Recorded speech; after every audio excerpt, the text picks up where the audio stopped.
Hello guys, good morning. I don't know আমার কথা কতটা শোনা যাচ্ছে। তো আজকে আমি তোমাদেরকে দেখাবো যে আমি সারাদিনে কী কী খাই। ঠিক আছে, তো let's see. First start from beginning, like morning.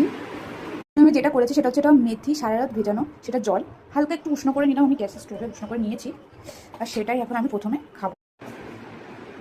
এরপরে আমি 4টে আমন্ড খাচ্ছি, দেখতে পাচ্ছি 4টে।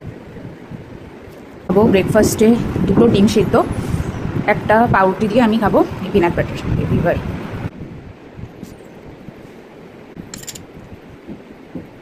এখন বাজে 12:30, আর আমি এখন খেয়ে নেবো একটা কলা। দুপুরে ছিল একটা সবজি, ডাল, মাছ আর অনেকটা করে স্যালাড। আসলাম জিম থেকে এসে খাবো এখন প্রথমে 2টো ডিম সিদ্ধ।